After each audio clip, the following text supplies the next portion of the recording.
Izin Pak Kiai. Di kita yang guru-guru putri itu lagi ngetren imam colek Pak Kiai.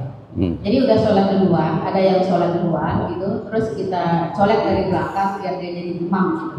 Ada yang mau dan ada yang tidak. Nah itu gimana Pak Kiai? Apa boleh atau tidak? Atau gimana syaratnya kalau kita nyolek orang? Maksudnya nggak mau dicolek? Enggak. Nipas ke sana, harus enggak mau jadi imam.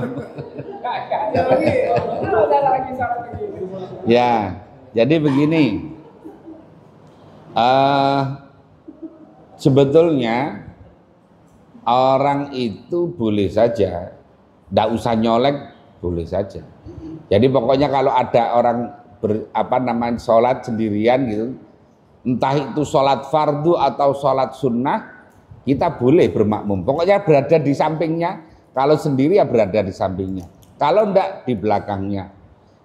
Jadi karena apa? Karena kalau imam itu tidak harus niat menjadi imam. Tapi kalau makmum harus niat menjadi makmum. Makanya kalau nggak usah dicolek, dia nggak ngerti kalau dia nggak pakai tanda tangan begini. Kan kadang-kadang itu kalau seorang sholat sunnah, kemudian kita colek atau itu malah gini kadang-kadang.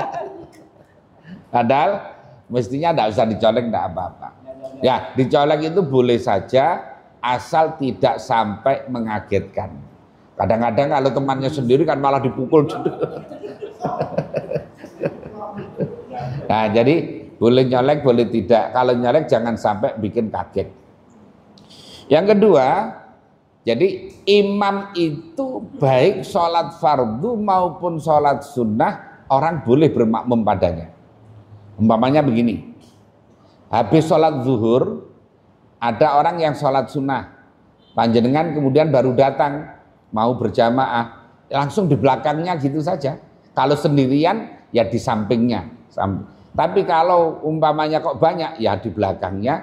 Pokoknya langsung niat makmum.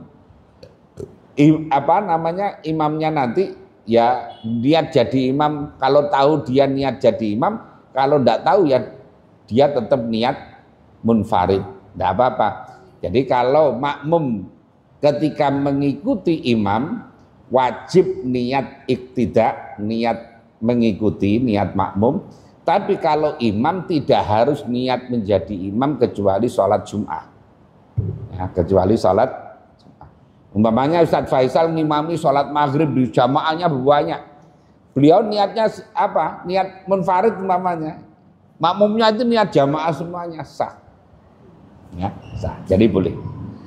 Oke, seperti itu. Ada lagi? Enggak. Setelah sholat wajib, sholat sunnah, tiba-tiba dari belakang ada yang belum sholat fardu, terus dia mencolek jadi makmum. Nah itu bagaimana cara mengingatkan yang nyolek? Lah itu kan barusan saya terangkan itu. Jadi orang ketika umpamanya habis sholat fardu, sholat sunnah kan, sholat ba'diyah zuhur, tiba-tiba umpamanya panjenengan sholat ba'diyah zuhur, tiba-tiba Ustadz Faisal datang sama Pak Hamdi baru datang, kemudian bermakmum pada panjenengan umpamanya, boleh saja, tidak apa-apa. Jadi boleh orang sholat sunnah jadi imam sholat fardu, itu boleh. Ya, jadi jangan malah gini, dada-dada begini. Tidak apa-apa. Hanya makmum kalau tahu bahwa itu orang sholat sunnah kita makmumi, itu khilaful aula. Tapi boleh. Bagi orang apalagi yang menjaga jamaah, itu baik. Ya. Saya dulu masih baru di Depok itu, masih sendirian. Ya, sebelum ada pesantren sendirian itu saya usahakan jamaah. Pernah suatu saat bangun itu kesiangan, saya nyari jamaah ke masjid-masjid itu. Nyari jamaah ke masjid-masjid sampai lah akhirnya ketemu orang sholat sunnah begitu itu.